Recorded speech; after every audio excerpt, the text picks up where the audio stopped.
Hey everyone, I got something a little different for you today. I'm featuring an episode from Highway of the Hidden, a show I got to be a guest on. We had a really fun chat about Greek mythology, especially centaurs, and some of the wild stories surrounding them. It was a great time, and I think you're going to enjoy it as much as I did. Hope you enjoyed today's episode, and go give Highway of the Hidden a follow.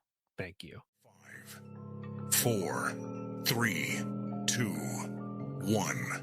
Welcome to Highway of the Hidden, where the forgotten roads of history still breathe, and the night hides more than shadows.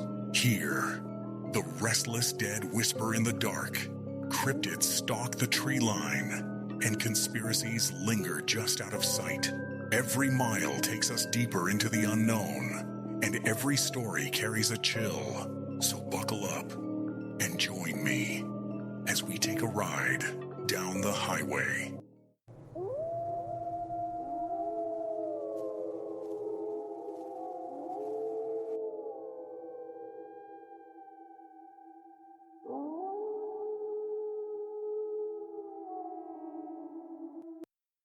Hello, everyone. Welcome to Highway of the Hidden. I'm your host, Polar Bear. And on tonight's episode, we bring back Chris from The Wandering Road. How you doing, Chris? I'm good, man. Thanks for having me back. Of course, man. We really loved you on the last one when you came on, and I just had to get you back, dude. I know we've been talking off scenes for a while, but we finally buckled down on what we'll talk about and bring you back. It's a little bit of subject that you're very into. Definitely. When you approached me with the topic for today, I was like, okay, this is right up my wheelhouse. I like talking about this stuff. I'm a fanatic about it. So I'm looking forward to today's conversation. And I'm glad I hope your listeners enjoyed me being on the show last time and nobody gave you feedback like, dude, get this guy the fuck off the show. Like, No, not like that. No. We, especially having someone like you on, man, that's got a lot of experience in not only the paranormal world, but what we're going to discuss today with the history and stuff like that. And, I've been listening to your show, like I said, for a long time. That's how I reached out to you, but I've been listening to your recent episodes, man. You covered a lot of creepy stuff lately, from the guy that was possessed that lives in England to, what's that dude's name? The guy from Mississippi. I like his episode. I've just been going on and on, just listening to you every week. And I'm like, man, it's time to get old Chris back on, man. I got to reach out to him about this and see what he thinks about this subject. oh, yeah, definitely, man. Yeah, the episode with the guy from Mississippi, Vaughn, that was a super creepy one. Yeah, it was. That was, dude, the entire time I was listening to that one, it was like nuts. I was like, Yeah. did this really happen? Like, not that it didn't really happen, but it's like, how did you deal with this for so long? And, it's like, well, I got to live somewhere. Yeah, I mean, you got to live somewhere. Yeah, so y'all should definitely go check out that episode with Vaughn. Chris, what's the name of that episode exactly? That was episode 133, titled I Lived with Ghosts, The Haunting of a Mississippi Home. Yeah, so if you would, people, go check that out and check out a lot of Chris's stuff. I've been listening to him from the beginning, but yeah, just a huge fan of his. And it's an awesome show. Him and Dean are really good together. They're funny. You're definitely going to laugh. I can promise you that. It's good. It's very good. Yeah, I appreciate it. I would like to have Dean on one of these, but he's dealing with some, personal stuff right now. So yeah, next time I come back on, I'll try to weasel him in. Yeah, we'll try to wrangle him up. But anyway, yeah, so today's topic, man, we're going to go into Centaurs and probably try to touch a little bit on King Lycan and that, how that all started, because that's one of the oldest ways. And for me, I think it's one of the more believable ways of how werewolves started. But I like it a lot. So figured, you could give us an insight on it and maybe how you feel about it and stuff like that. Sure. So where do you want to start, man? Do you want to go into werewolves or did you want to start with centaurs? Let's start with Centaurs, man. That's something you don't ever hear a lot of people talk about on the podcast and stuff like that. Well, I haven't personally. Yeah, centaurs, from a mythological perspective, are really interesting creatures. To my knowledge, I don't know if centaurs are a thing that have pierced the cryptid community, because I think centaurs are potentially exactly what they are, part of Greek mythology and, well, Greco-Roman mythology, starting with the Greeks. So with the centaurs, they're a very interesting bunch, because you have a creature that's half man and half a horse. And that could kind of symbolize and imply like a duality that human beings deal with in general, right? You have your human side, which is the more rational type of side, and then you have the horse side, which is more wild and bestial. And I'm sure we'll get into later on with some of the altercations that involve centaurs. Yes. You will learn exactly why, centaurs are kind of one and both at the same time. So with them, they were created out of lust from, what's his name? I have it written down. For the King Ixon of Thessaly. Yeah, King Ixion. Ixion. Yeah. My country accent slips through sometime. King Ixion of Thessaly. Okay. Yeah. So it says here he was no ordinary king. He was powerful, wealthy, but also reckless, arrogant, ungrateful. And he made a lot of enemies along the way, including Zeus, the king of the gods. Yeah. You know why Zeus, he didn't like him?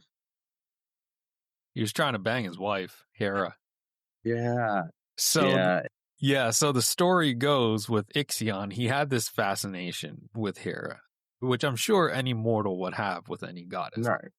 So, with the myth itself, Ixion was infatuated with Hera. He wanted to be with Hera. He wanted to sleep with Hera. Hera's like, Zeus, this dude is fucking weird. Like, can you do something about this? Zeus is like, okay, I'm going to make a version of Hera out of a cloud. So he does that.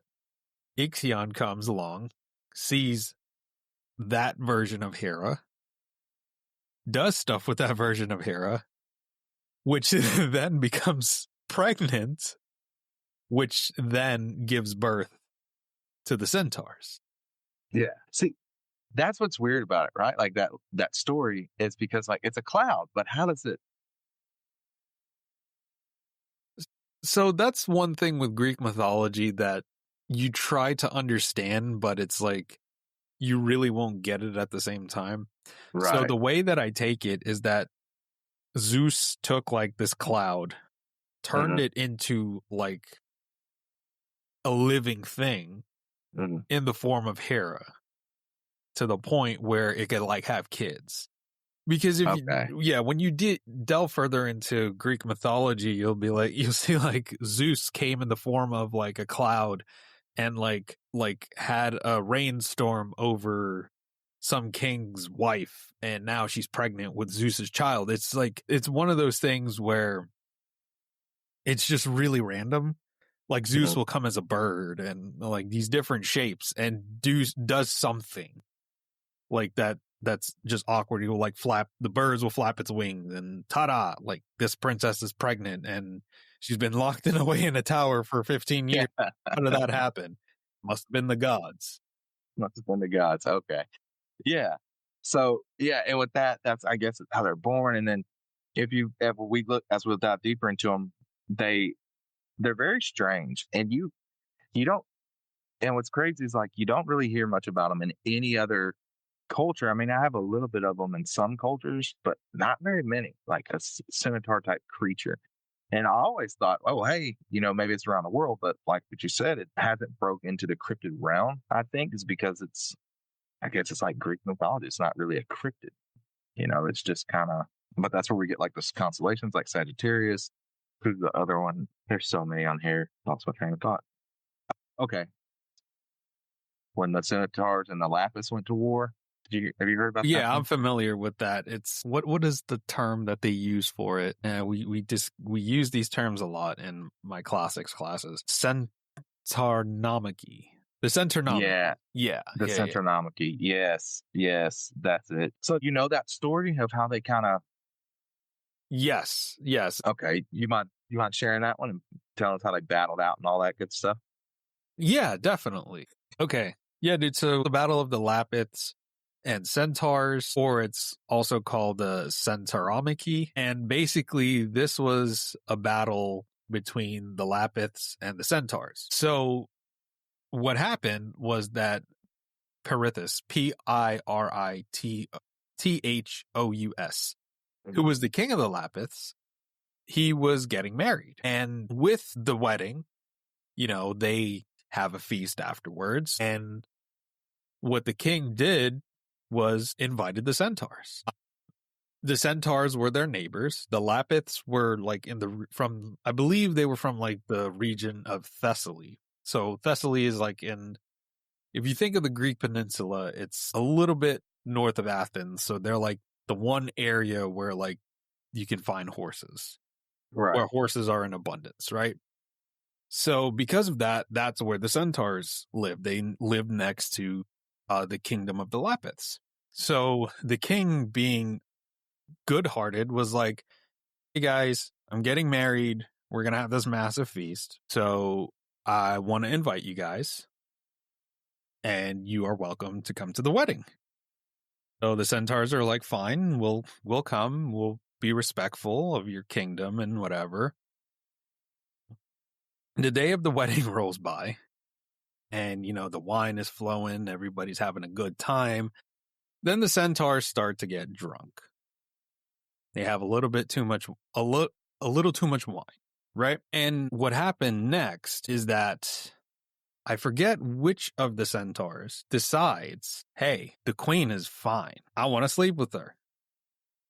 So that Centaur goes and like snatches her up. The other Centaurs, in their like drunken, lustful rage, start going after the women at the feast. Right. And the Lapiths are like, what the fuck? Like, you ain't doing this. Luckily, on the side of the Lapiths was Theseus. So the hero Theseus was actually a close friend of Pirithous. And he was kind of responsible and played a significant role of why they actually were able to defeat the Centaurs. Because if you think of what a Centaur looks like, think of like a horse, right? If you stand next to a horse, depending on the type of horse you're dealing with, we're not talking about like a steppe pony.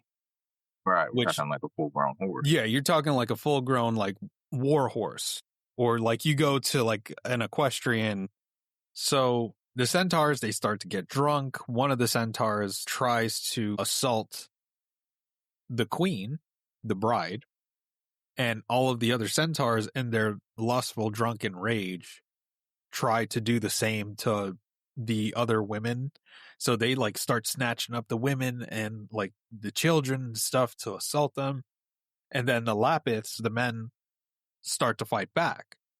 Thankfully, the king Pirithous, he was actually really good friends with the Greek hero Theseus. Are you familiar with Theseus, who he was? No, I'm not.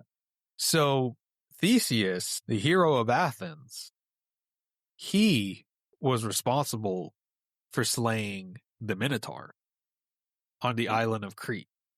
Okay. So thankfully, during that altercation, Theseus was there, and he was able to turn the tide of the battle and ended up like kicking the ever-living shit out of the Centaurs. And if you think about this, like, let's say that this battle really did happen, right? Mm-hmm. Think about the size of a horse. If you go to a stable right now, and we're not talking about like a steppe pony that you see from like Central Asia or something like that, just go to a stable, stand next to a horse. Unless you're like 7 foot tall, you are not taller than that horse. Right. Now take off the head of the horse and attach a human torso to the top of that. That's like an extra 4 foot tall. And they're not skinny. You're talking about like well-built creatures. Well built. Yeah, they're not slouches in fighting either. So Exactly. So that battle takes place. The Lapiths end up winning the battle. They boot out the Centaurs. And basically what that battle symbolizes from a I guess, a societal and moral perspective is that this was a triumph of order over chaos. And it was civilizations conquering barbarism. And also, it exhibits human self-control over animalistic instincts. Because when the centaurs get drunk, they're just overcome with these instincts that they want to do all these bad things. And the humans are like, no, you're not. And that symbolizes, human instinct and thought. And what's the word I'm looking for? Not intelligence. That's not the word I'm looking for. Damn it. See, that happens to me from time to time. We could say rational thinking, like that type of intelligence where you're above these animalistic desires. One thing that I find really interesting with the concept of the centaur is that it could also be, historically speaking, a representation of like invaders. Because 9 times out of 10, when you have an invader, where are they coming from? They're coming on horseback. Some of them are coming on foot, but when you talk about like steppe raiders and stuff like that, the Scythians, who they had interactions with the Greeks. The Scythians were frequently hired as mercenaries, for protecting cities like Athens. Athens like always employed Scythian archers because they were brilliant, but they were renowned horsemen. So I wouldn't be surprised if at some point in the past, they saw these mounted warriors coming at them, and they're just all footmen with spears and shields. Right. They're like, what the fuck is this? Are these like half man, half horse creatures that they fight so brilliantly and they exhibit all of these martial prowesses? So that, that's where these types of things to me would come from. Yeah. And that makes sense. So on the frontier, like the 19th century in the frontier, it's the same thing. They were returning from Africa, Asia, or the American frontiers, and sometimes they had claimed to see a glimpse of a horseman among the distant tribes. And it could be anything. Like the natives rode horses. They were very trained in horseback riding and stuff like that. And at that point in time, you don't have TV or anything to look it up. So if you see somebody riding down, you automatically think, oh man, that's a half horse, half human type. And it makes sense. Maybe that's what somebody had saw, and they created the whole legend for it behind it. And it just came from that, and just great warriors on horseback. It was never half man, half horse. But I mean, do you think it could be real? See, that's an interesting concept. And it depends, because I think a creature like a centaur would be very difficult for them to hide. Because it's not like Dogman and Bigfoot. It's like, it's very distinct. Yeah, it sticks out a lot. Yeah, that's not something that would be able to, you would be able to fly.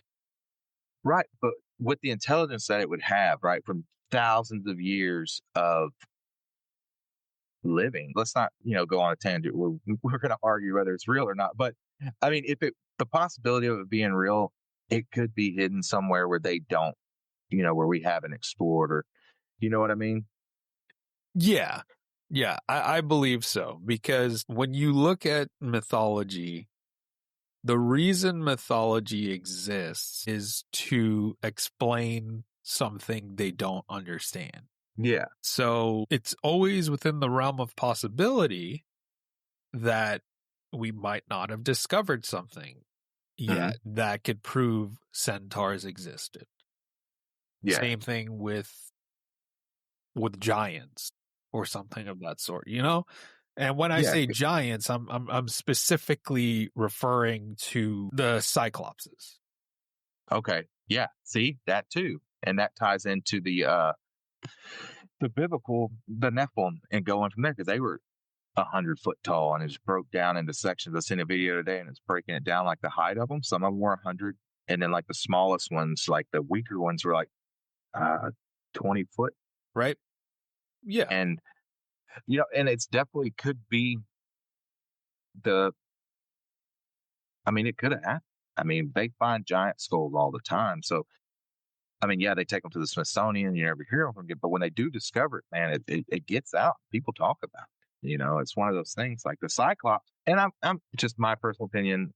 I'm more inclined to believe that a Cyclops existed than a Centaur. Not saying the Centaurs never existed, but if you came up and said, "Hey, which one would you believe existed?" If you showed me a picture, I'd never heard of either one of these before. I'd point at the Cyclops. You'd pick the Cyclops. Yeah, just because I feel like that would be more logical. Yeah, because it falls into the realm of like the Sasquatch, right? Because it's a bipedal type of creature. It's pretty big. But then again, it would depend on the nature of the Cyclops, right? Because what if by accident some ancient Greek person, they're like digging a mine or something like that, and they come across the head of a mammoth and they see a big ass hole in the center. Like, they don't know what that is. So you could see how that can easily be perceived as one of the creatures from there. We call it Greek mythology, but you have to understand that at a point in time, and even till this day, this is real for some beliefs. Like, Hellenic paganism still holds these beliefs. So to a certain section of the world, whether it be large or small, like, these creatures are real. Then again, so this is me going off on my little sidebar here. No, you're fine, because I was fixing a sidebar at myself as soon as you were done. Yeah, go ahead. So maybe we could throw the theory out there. And again, I put the emphasis on theory of a tulpa, in which during antiquity, you have on the Greek peninsula millions of people that have a belief in centaurs, that have a belief in cyclopses. The same way that we believe Bigfoot is real. We believe in Dogman. We believe in the Mothman. So is it a mental collective manifestation of their beliefs? So that also, so then again, that you will have to ask the question, what is real and what isn't? Is it all a manifestation of our minds that creates something in the physical realm that we live in? Right. Or are these things in different dimensions that we temporarily see because they choose to let us see them, and then they go back? So I just opened up a whole new can of worms, but from that perspective. Yeah. I mean, it makes sense, though, what you're saying. And even going back to what you said about, maybe they dug up a mammoth bone, right? And they seen the skull or the hole. And then it goes, did you ever play Red Dead 2? Yeah, absolutely. Okay. You remember when she has Arthur go find all the dinosaur bones? And they put it together at the end? Yeah, and it's not at all any dinosaur. It's just a bunch of random bones. And she's like, oh, this is what it is. Yeah. Right? Stuff like that could have happened because they didn't know what they were building or even what they had seen. So it's not far out of the realm of possibility that, I mean, I don't know. It's kind of a very thin line when you're walking, when you start getting into cryptids and other things, because you can't believe just in Bigfoot and Dogman and then say everything else is fake, because that's not how it works, right? You can't say, yeah, there's a Bigfoot, but there's no such thing as a chupacabra. Well, if there's a Bigfoot, why can't there be a chupacabra? Why can't there be the Wampus cat and all that? Yeah, is it more far-fetched than the idea of a bipedal ape 10 foot tall walking around to see a 6-legged cougar? Yeah, I would believe in a centaur before a 6-legged cougar, to be honest. Yeah, exactly. But I mean, it's one of those things, but it's so interesting. And that's why I love the crypto world. And that's why I wanted to bring you on, because I know you have a lot of knowledge on Greek mythology and their belief system and what they believed in, these sort of creatures. But I mean, they got the stories from somewhere, man. They didn't just poof one day. Right. All of the stories come from somewhere, and you have to understand most of the way that humans work. Our stories come from our experiences. Right, exactly. Because if you look at a Native American tribe, you go back 1,000 years ago, right? To like maybe Mesoamerica or some sort of indigenous tribe in the Americas. they probably have some tale of, which they do, of of like a Wendigo or a Sasquatch, different types of Sasquatch. Like you talked about Gugways that are extremely violent. So these come from somewhere. Or the opposite is you had the village idiot that liked to make shit up. Exactly. You He go and just saw start it eating through one day. mushrooms like that he was supposed to eat, and he starts hallucinating all this shit. So the fun thing about talking about these things is that there isn't really a definitive answer. No, nobody can argue with you. No, you're wrong. I mean, but am I or am I not? You know, that's what and it's just like I said when I came on your show the first time, right? And we went into Bigfoot and we had said, you know, until there's proof of something, you can't, like a cryptid or something, you can't say that it's fake or that you're an expert in it. And I know that just went off the rails, but it's one of those things, right? Like, the Centaur, yeah, it's a stretch, but I can't say whether or not it's 100% fake. But it's in a lot of movies, and yeah, it draws people's attention because it's a man horse. But then what was the nymph, right? He's goat and human in Hercules, the movie? That's the satyr, Phil. The satyr, yeah. You know, there's those kind of creatures too. Hercules was a super strong man, and he killed what was his name? He killed one of Hydra. The Hydra. Yep. The only few logical centaurs that could sit down and wasn't like a raging horn dog and stuff like that. He was like very knowledgeable, and he taught Hercules, and then he killed him and he was invincible until he got hit with that arrow, and then he took the arrow out. He was still in pain, so he chose. Right. What did it say? He chose give up his immortality for something, and then that's when he became Sagittarius. He was in such pain. Yeah. From the poison arrow that Heracles or Hercules. Okay. Depending on how they're the same person, but the Roman way to say the Romans call him Hercules, but the Greeks would call him Heracles. Yeah, shot him with an arrow, poison arrow, and due to his immortality, he was like, dude, this fucking sucks. Like, just let me die. And the gods are like, okay, we're going to put you up in the stars. Yeah. And then they gave him, and there's one more. I don't remember his name though. There's one more that was the same thing. Hercules shot him too. He was just getting him out of there. He did not want him around, I guess. And he's I listened to a video this morning that said his name and the constellation that he is, and I can't remember it now. Yeah, I believe it was Pholus. Is it Pholus? Yeah. Yeah. Okay.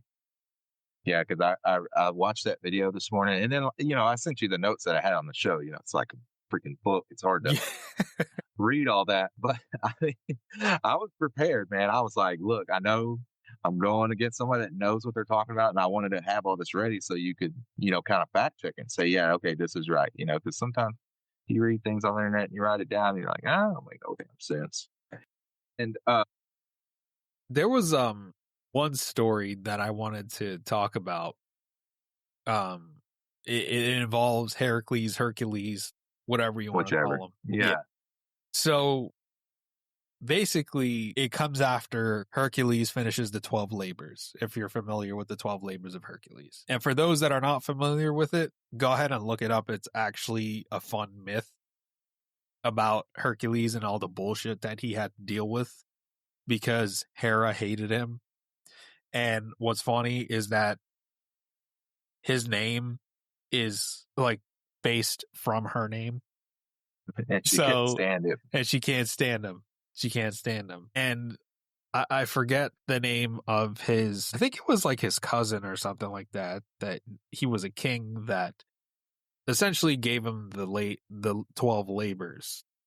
Oh, okay. Yeah. So after he completes the 12 labors, they're traveling, him and his wife, Deianira, and they come to the river of Eunice. And there was a centaur there named Nessus. And if that name sounds familiar, I believe Nessus was portrayed in the Disney Hercules. He's like the centaur that like Okay, Yeah. yeah, he's the one he headbutts, right? Yeah. It's like he has the skullet going. Yeah. Yeah. So Okay. they come to the river, and Nessus is working as the ferryman there. And they were like, okay, dude, we want to cross.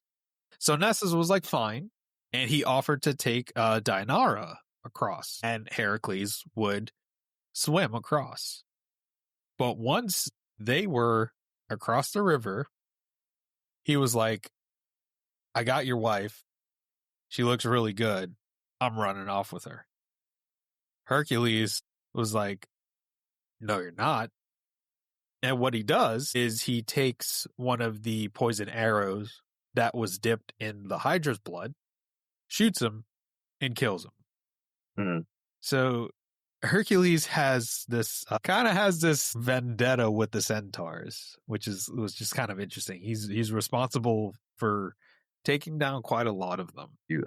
Man, that's it. So yeah, so he had a vendetta against all the Centaurs, and he was just going after them. Did he ever die, Hercules, or no? Or what killed him finally? So it's interesting that you bring up the death of Hercules, right? Because we just talked about how he killed Nessus. And as the Centaur was dying, with his final breath, he whispers to Dianara, take my blood if ever Heracles' love wanders. It will bind him back to you. She believed him and didn't know that his blood was now infected with the Hydra venom. So a few years passes, and Heracles lays eyes on this maiden, Iole, and his wife gets jealous, and she was afraid that she had lost his love. So she thinks back to the Centaur's gift, and she dips a robe into the blood and then gives it to Heracles as a token of devotion to him. Mm-hmm. When he puts it on, the poison kicked in immediately. It burned into him like it was liquid fire. He tore at it, but the cloth wouldn't come off, like fusing with his skin. And whenever he pulled it, those pieces of his body tore away. And he was in so much pain that he ended up climbing Mount Oeta, and he ended up gathering wood and making his own funeral pyre and cremated himself. Yeah. And after he died, his spirit rose, and Zeus essentially lifted him from the fire and brought him to Mount Olympus to live among the gods, and he reconciles with Hera. So if you think back to the movie where he makes the ultimate sacrifice to save Meg, that's not what happened. That's not how he became a god. He became a god through so much excruciating pain. He lived his entire life to do all of these labors for the gods, fighting the Hydra, killing the Nemean lion, cleaning the stables, which one of his tasks was to clean like a stable full of horse shit, which is so. Yeah, so it's interesting that when you look at Greek mythology, there's never a happy ending. If something is going good, that means something bad is about to happen. Yeah. So, but quickly going back to the Centaurs, it's one of those types of creatures where it's very much a symbolism of the duality of man, right? We can be these crazy emotional, animalistic type of creatures, right? But on the other hand, we can be these rational, moral beings. So there's something that always triggers that. And it's for the Centaurs, it's the consumption of wine. But you could view it from a human perspective. And I don't do politics in any of my shows, but to quickly use it as an example, the duality of man in politics, right? It's similar to how Centaurs behave. Like, people can be perfectly fine with one another, but if you insert X variable, we start behaving like fucking centaurs. We go fucking berserk. Yeah, Exactly. Yeah, it's and I know what you mean. Because politics is one of those things, dude. No matter, you can't just have a simple debate nowadays. It has to be all out war on both sides, which is the craziest thing. It's literally drives families apart, friends apart, and it's like, dude, but we jump on that train, we'll be here for 3 hours. Yeah, I know. I agree. But for a modern understanding, for your listeners to have a better understanding of like that duality of what the centaur represents. Yeah. And once they drink, they lose their moral compass, as you could say. Exactly. And here's one thing before we jump into the werewolves, and I want to get your thoughts on it. So it says Carl Jung? Carl Jung? Young, yeah. With the J? Yeah, I think so. Yeah. Okay, so it says centuries later, psychologists would circle back to what Greeks already knew. Carl Jung, the father of analytical psychology, spoke of the shadow self, the dark. It's pretty much what you're saying, the instinctive side of the human psyche. It's the part of us that craves violence, lust, power, and abandon. Most of us bury it, but it never disappears. So, and just like you're saying the centaur is the shadow self-made flesh. Half of him is noble, capable of greatness. The other half is uncontrollable, animal, and destructive. And then then it says, to deny the shadow is to lie to yourself. To embrace it entirely is to become a monster. The challenge is balance, and that's what Chiron embodies. The wounded healer acknowledges his beast side, but doesn't let it consume him. And just like what you said. Yep. So that's pretty cool, man. Like, I think they're awesome. If they are real or were real, maybe they got killed out. Seeing almost a Clydesdale. Imagine like a Clydesdale side. Holy shit, that would be fucking huge. Right. But right. A regular, say, quarter horse. I don't know how they measure horses. I think hands. It's like 18, 19 hands. I don't know how they do it. But third size male at his shoulder is usually the midsection of a horse. So then add a human body on top of that, dude. Yeah, you're looking at a monster. You wouldn't really stand a chance against an army of them. But they're very cool, man. They're very neat. Yeah, it's a very interesting concept, and it's a creature that I would rather stay as a myth. Yeah. But I mean, you can say the same thing with werewolves or vampires. I mean, see, werewolves are cool though. Yeah, they're cool. They're interesting. They are. But then you got Dogman down the road who's just straight wolf all the time. He's never human and in turn. But I do like werewolves, and that's King Lycan and all them, where it comes from, and his betrayal. If you want to start that one off and go into it. So the story of King Lycan, I find this one really interesting because when you think about werewolves, you don't really think that they could potentially, their origins would come from Greek mythology, right? You think this is something like more medieval, like Victorian, that's a huge span of time going from medieval to Victorian. But it mostly, I get what you're saying. Yeah. Mostly in a time period, I would say like after the Middle Ages, you would expect to hear about werewolves. The same time, like vampires would be a thing, right? But with the story of King Lycan, right? So his kingdom was the kingdom of Arcadia. And if you're not familiar geographically where that sits, it sits on the Peloponnese.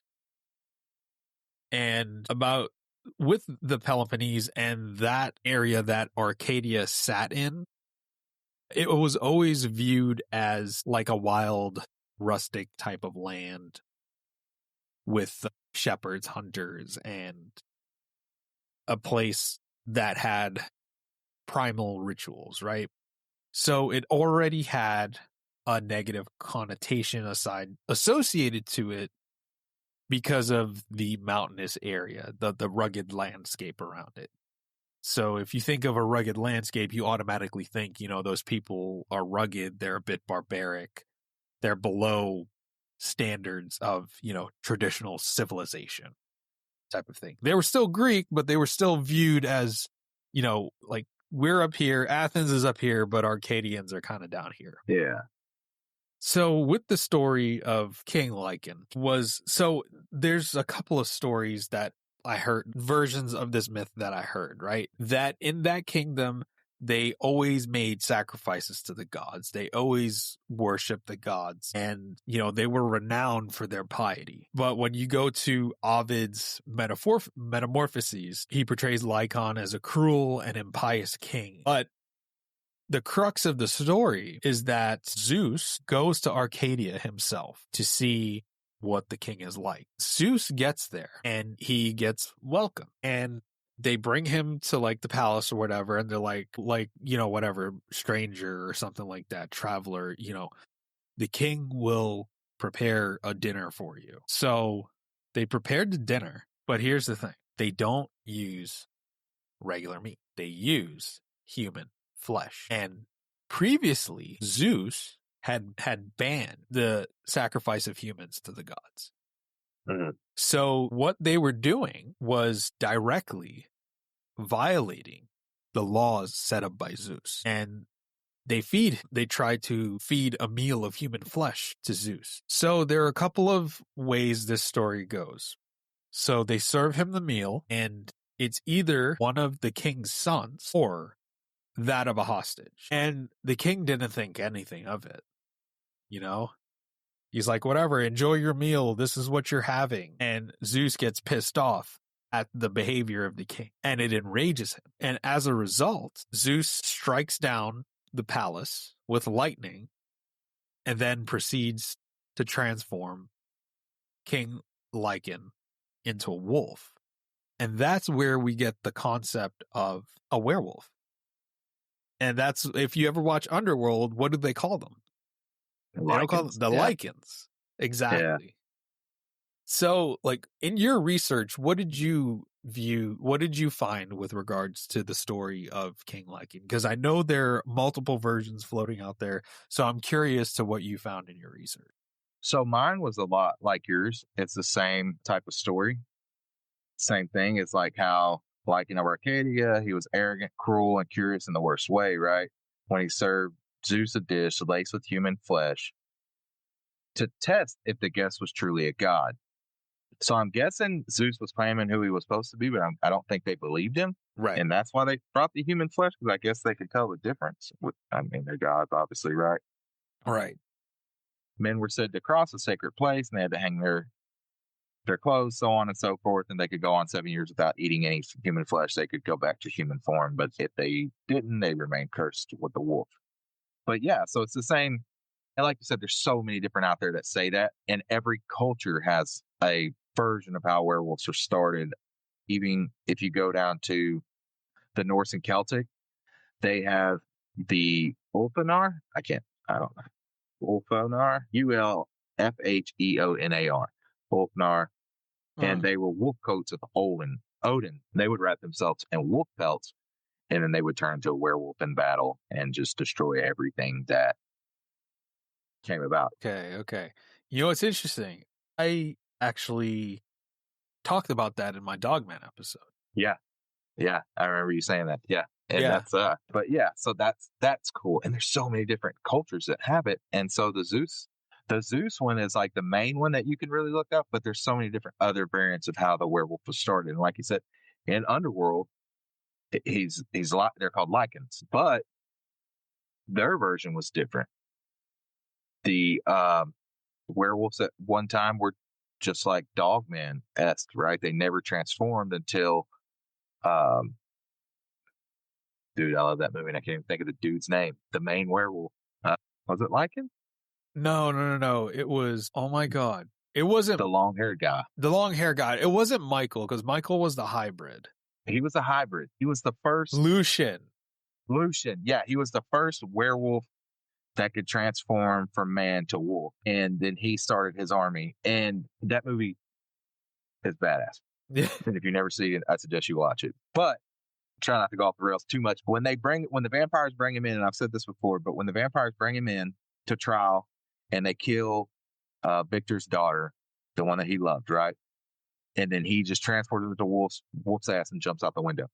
that was actually written down in a court document, and I forget which country has it. I want to say it's France, and I want to say it's Gilles Garnier, like the shampoo. That guy, they brought him in apparently, and they said, "Hey, you're a werewolf." And he starts laughing, a deep bellow laugh as his voice is changing. They're like, "What's going on?" And he's like, "Yeah, watch this." And it breaks out his chains, bolts out the window, I think kills the judge, and then bolts out the window. And they're like, "Oh shit, that's a werewolf." But if you look that up, like that, you had brought this up on your show about the werewolf killings in France. I dug into it, and I remember seeing this years ago, but I dug more into it. So apparently, they're thinking it was a hyena that somebody had bought, and it had just gotten so big that the guy couldn't feed it anymore, so he had to feed it humans. Humans? Yeah, he let it hunt, and then he eventually killed it, and it was his pet. And then they were like, "Oh, you killed your pet," and then it turned out it was traced to him. But yeah, the Greek way is one of the ways, many ways that I've heard, but I like the Greek story because it's, it angers the gods, and he's like, "No, I'm going to take care of you," and turns him into the beast that everyone said he was, and then just went ahead and let him become the beast. But it never says what happens to him. Like, does he get killed? Does he remain a beast for all time?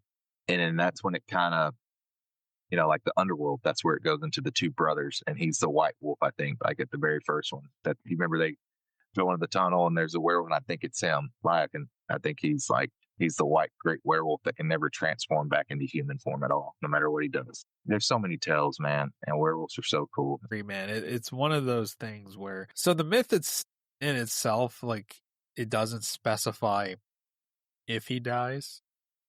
They kind of just leave it as he transforms into a wolf and kind of just lives out forever, right, in that form. So that's another thing with the Greek mythology. It's like, okay, this is what happens. That's it. There's no further expansion. There's no wrap up to that story. Yeah. And yeah, because some of them, that's it. Like, they don't end. You don't know what happened. Just leaves you on a cliffhanger. And it's going back to what we were talking about earlier, what you briefed over, like Theseus, and he killed the Minotaur. Like, did they ever say where the Minotaur came from, or it was just on the island? So it was on the island of Crete. Mm-hmm. And basically, long story short, I think it was King Minos's. Yeah, I think it was under King Minos. And he had this bull. And if you know, with Greek mythology and the beliefs, they sacrifice bulls to the gods. And it came time for a sacrifice. And he was supposed to sacrifice the strongest, biggest, most beautiful bull that they had. And he didn't do that. So as a result, I think it was either Zeus or Poseidon, I can't remember for the life of me, it was probably Zeus, decided it would be funny if the king's wife became infatuated with the bull, to the point where she had a fake bull, not fake bull, but like female, like a cow, and she went into it to have relations with the bull. And as a result of that, she gave birth to the Minotaur. Okay. And then it grows up. Then it grows up, and they have the labyrinth created after the Minotaur comes out. King Minos tells the architect Daedalus to create a labyrinth to house the Minotaur, to keep him there basically forever. And the way that Theseus comes into play is that during that time period, the kingdom of Crete was kind of like a powerhouse, and to feed the Minotaur, like annually, Athens would send like a boat full of youths. Wow. To go into the labyrinth to feed the Minotaur. Yeah. And Theseus was included in that. He's like, you know what? I'm going to go do that. I'm going to come back. I'm going to be the hero of Athens. I'm going to be the king of Athens. So he goes, and he gets given this like little rope where he could, like this wheel of like string or something. where he starts it at the beginning of the labyrinth and just like rolls it out, given to him by, I believe it was Ariadne. I think it might have been the daughter of Minos. And he kills the Minotaur and he uses the string to find his way back out. And Ariadne is like, I'm coming with you. They go with him and he eventually like abandons her for whatever particular reason. And then he goes back to Athens. And that's kind of like where the story of the Minotaur like lands. Like he kills the Minotaur. And that's crazy, man. And that's what it's so cool about it, dude, because there's all kinds of stories like that. And then it's just one of the, I know we like we were werewolves and went right back to where we started. And it's just one of those things, man. I enjoy that kind of hearing that kind of stuff because it's pretty cool, man. It sounds like the Greek gods just stay pissed off a lot and they're just, yeah. And you just set them off like so easy. And they're like, all right, cool. I'm going to turn you into a werewolf. Or no, I'm going to make the Minotaur. You're going to have a Centaur. You know, just everything. They just get so mad and you just can't keep them happy. Yeah, the gods are in Greek mythology, the gods are very human-like. They get angry, they get upset, they get jealous, they do certain things out of spite, they do certain things out of rage. You know, the worst thing you could do, don't ever do this. Listeners, don't ever do this. Okay? Because you're gonna set someone up for failure. The worst thing someone could do in antiquity was to compare their wife, girlfriend, whatever, fiance, to the goddess Aphrodite. Don't ever do that. Because that's a big no-no, because she will get pissed off and do everything in her power to ruin your life. Jesus, there's so many we could get into. But yeah, real quick, we'll wrap up with the werewolves, man. But yeah, so back to the werewolves. So it never says exactly what happens to him. And a lot of the, you know, and I guess that's how it's spread. You know, you can get it from a bite, a scratch, but you have to survive the fever and so much shit that the human body can barely go through just to even become a werewolf. And then when you do become one, it's a very, very painful transformation. It's not easy. It looks painful when it gets depicted. It does, in films. dude. Like, you know, it's their arms stretch out and like your nails pop out, your teeth. And if you want to see the coolest transformation ever, watch Underworld. Yes. When that dude hits that big ass werewolf, he hits him with the tackles him into the wall, and then he gets up and he pulls out those two whips, that vampire, and he cracks him in the water. That dude just rips his shirt off, just transforms right there and just obliterates him. That's like one of the coolest transformations, man. It's just, that scene's burned in my mind forever. I thought it was so cool. Yeah, definitely. And one thing about Greek mythology in general, it's really fun to talk about. There's so much like media about it that you can consume. And if you like Greek mythology and you're a gamer, go play the 3 original God of War games. Yeah, he's in there. Yeah, he killed them all, doesn't he? I never. Yeah, he fucks them up. Yeah. And you have fun kicking the ever-living shit out of some of the Greek heroes we talked about today. So, man. Well, brother, I appreciate you coming on, man. If you want to go ahead and shout out where the listeners can find you and all that good stuff, and just let them know, man, because y'all need to go check it out. Yeah, definitely, man. But again, thanks for having me back on. Like I said, next time we do this, I'll try to drag Dean on because I think he could add some additional insight to the conversation we had today. He always has like a very different, unique perspective removed from, you know, liking Greek mythology and stuff like that. And that's why I love having him on the show. He gives a different perspective from me.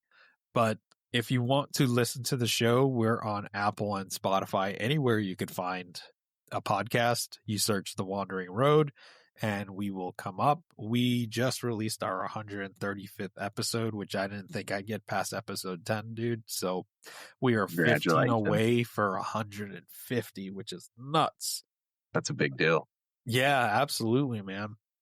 But if you want to reach us, you want to talk about stuff like this, you want to share your ghost stories, you want to come talk about cryptids, or if you don't even want to be on the show and you want to, send us your thoughts or experiences that you had. You could shoot us an email at twroadpodcast@gmail.com. You could search for us on Instagram. Just search The Wandering Road. We have a Facebook page, The Wandering Road. And we're on TikTok. Just search The Wandering Road if you want to shoot us a message on there. We're open. We like interfacing with the community. It's always fun talking to people. And that's what we do on our show. We bring folks on, just random people that either reach out to us or, we get to talking with them and we just bring them on the show, have a fun time, talk about paranormal experiences, crack a few jokes here and there. And that's about it, man. That's awesome, man. Yeah, go check them out. The Wandering Road. It's an amazing show. I've been on there twice. My episodes are on there. And I've been listening to Chris since he started with the Harry Potter episode. It just, that's what brought me in. And I've been listening to him every time. And funny story, when I first messaged him, he thought I was spam. Yep, I definitely did. I was like, the fuck is a polar bear? So, what? So if you do message him, use your real name and let him know you're not spam. It'll take him a while to get back to you. Yeah. But yeah, that's awesome, man. Yeah, y'all go reach him out, give him a like, follow, share, and check it out, his episodes, his stories. And it's fun to talk to him and Dean. Very down to earth people. They're very normal. They're not going to make you feel like you're an idiot because you had a weird encounter. I promise. But with that being said, thank you for listening. And if you want to be on the show, shoot me an email. The email address is polarbear, HOTH@gmail.com. You can find me on TikTok and Instagram, polarbearHOTH, or Facebook, Highway of the Hidden. Other than that, y'all have a great night. See you, Chris. And as the road disappears into the mist, the hidden waits for those brave enough to follow. Until next time, keep your eyes on the shadows and remember, every highway has its secrets. This has been Highway of the Hidden.